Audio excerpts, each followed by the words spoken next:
Hey everybody, it's John Moore here, and I am a shamanic practitioner and teacher. And today I'm going to talk to you about learning shamanism online. And the reason I'm going to talk to you about that is there is a significant interest from people currently in learning shamanism, and in the environment of the global pandemic, face-to-face learning is much harder. It's much harder to get people who are going to teach face-to-face and that sort of thing. So I'm going to address this on a number of different levels. First of all, I'm going to talk about if it's even possible to learn shamanism online. And if so, what can you learn? How can you learn it? That sort of thing. And what would be some of the major differences between learning online and learning face-to-face? First off, the very first thing I'm going to tell you that any learning you do from any sort of pre-recorded source, whether that is an online course that's been pre-recorded or a book or an audio or a DVD or what have you, that is not going to be anything close to the kind of education you can get from being face-to-face with an instructor and sitting in a shamanic circle. So most training in shamanism that is not sort of one-to-one, I do mentor a lot of students one-to-one, happens in a training circle, and you're with like-minded individuals for a really prolonged period of time, a year, 2 years, sometimes even longer. And there is a level of learning that happens there that just can't be conveyed. The other part of the advantage that face-to-face learning offers is having a responsive instructor, being able to ask and have questions answered live as they're happening, as they're coming up, having the teacher respond to what they're experiencing in class. So when I teach a class, there are things that I do to monitor what's going on in the room if I'm teaching face-to-face or even if I'm teaching a live class online. So that can't be done with any kind of pre-recorded class, obviously, right? There may be ways to submit questions in some classes or that sort of thing. But so that being said, are these resources useless? Absolutely not. I own a ton of books about shamanism. I've watched tons and tons of videos about shamanism, and you can learn things. Will you become a competent shamanic practitioner without one-on-one training? Depends on your definition of competent. Will you be qualified to go out and do healings on people or, whatever? My answer to that is probably no. You probably are not. There's way too much to learn.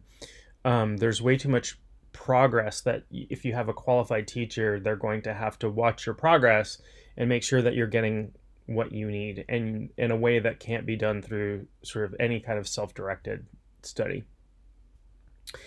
So the other thing that I've done in my life from a teaching perspective is I taught martial arts for a very long time, like 20 years or something. And, can you learn martial arts from a book or from a video or what have you? And the answer to that is yes, sort of. Will you get good at it? Probably not. For one, you won't have an instructor correcting your mistakes. Same is true in shamanism. You won't have an instructor there to correct mistakes and answer questions. Two is a lot of things you do in martial arts, most of the things you do in martial arts require a partner or more than one partner. And training on your own, if you don't have that, is very difficult. The third aspect, same thing with shamanism, right? So, there's a lot of work you do in circle, you do with partners, you do with other people. That's absolutely critical to the learning pathway. And the learning pathway in shamanism is very deep. It's not just intellectual, it's experiential, it's emotional, it's spiritual. There's things happening on very many different levels. So again, with martial arts training, if I were to watch a DVD, could I pick up some techniques? Sure. If I had already learned some fundamentals in a particular martial art, Could I pick up some tips? Could I learn some technique? Yes. Could I perfect the technique? Could I do it well without ever having tried it with a partner, without having an instructor saying, when you did this move, your foot was turned at 90 degrees and it needs to be turned at 45 degrees, right?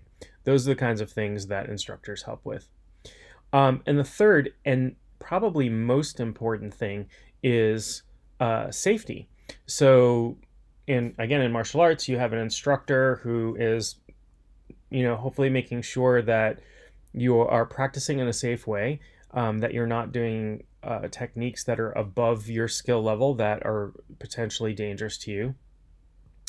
And, shamanism as a spiritual path is not all rainbows and unicorns and clouds. It is much more akin to the real world. You can wander into bad neighborhoods. You can experience unpleasant emotional side effects from things that you're doing. I certainly have.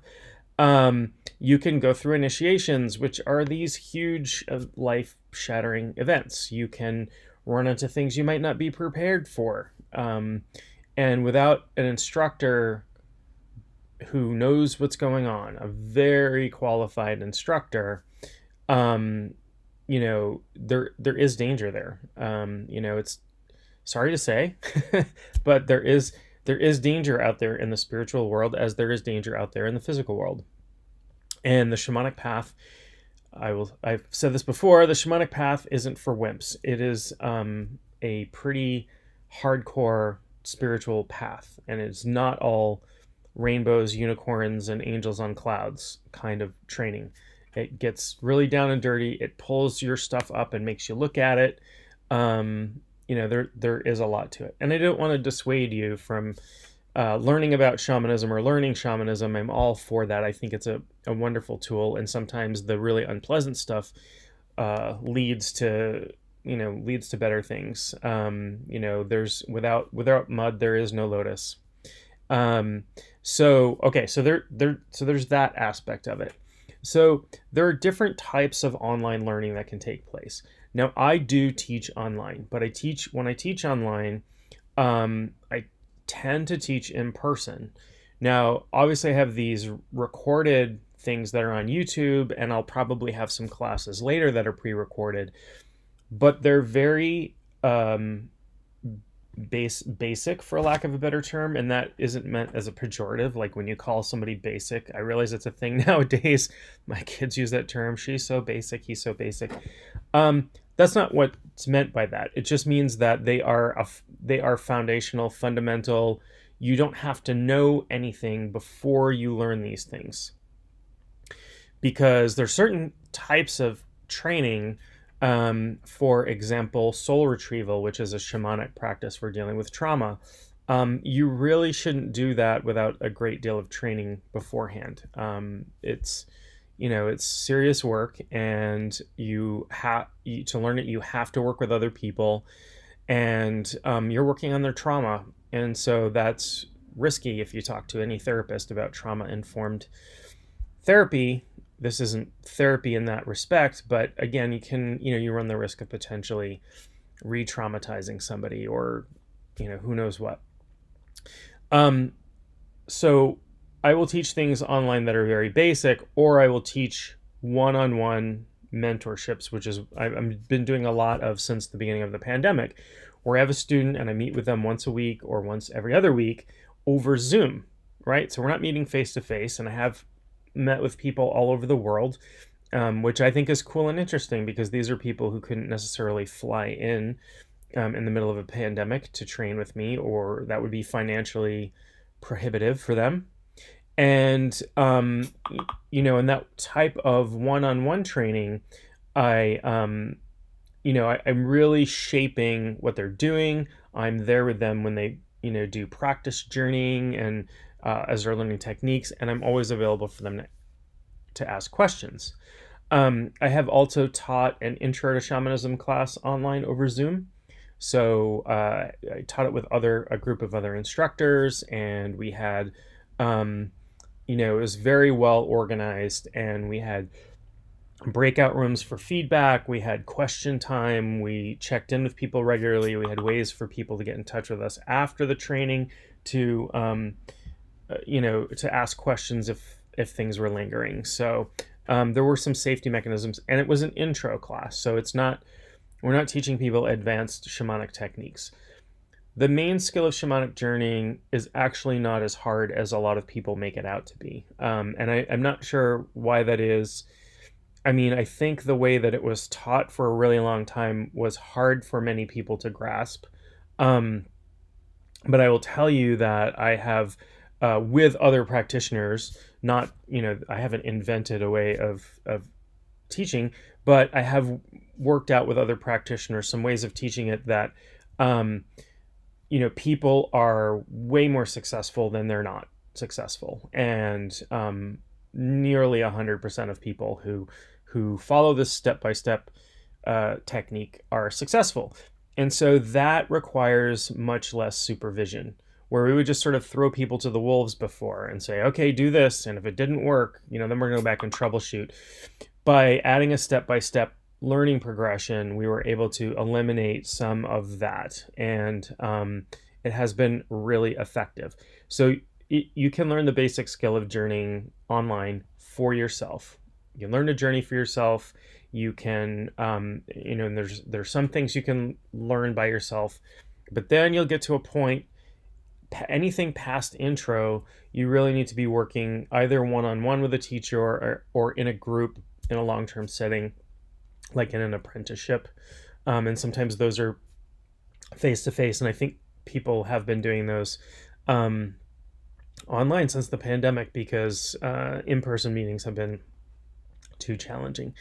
So I hope this is helpful. If, I understand why a lot of people might, people are becoming very attracted to shamanism. There is an awakening, a shamanic awakening that's happening, an impulse to awaken that always happens as a result of crisis or a response to crisis, right? And, a global pandemic is about as big a crisis as you can get. So there are a lot of people coming to me, coming to other practitioners, I know other teachers, and saying, wow, I really feel like, shamanism is my path and I need to learn it. And I don't know anything about it yet. And we'll always try to steer people in the right direction, that sort of thing. So it's a complicated answer because there's not a really simple answer to this. Can you learn shamanism online? And the answer is yes, you can learn some of the basics. You cannot, in any sort of pre-recorded form, learn what you need to do to become a shamanic practitioner. That takes a really long time, and it does take a lot of face-to-face work, and it takes working with other people. I went through an apprenticeship. I went through lots of specialized training, and I went through a 2-year initiatory process that was all face-to-face, meeting with the same group of people for 2 years straight. And on top of that, did teacher training and all kinds of stuff. So, this is not to dissuade anybody from learning anything, but there are just some things that are really hard to learn that way. But yeah, if it's really basic, if it's really intro, that's probably fine. So I hope this has been really helpful. I hope you'll subscribe to this channel. I've got lots more stuff coming, lots more stuff in the works. And I'm just really passionate about sharing what I know about shamanism. It's been a really important and helpful tool in my life. I will talk to you real soon.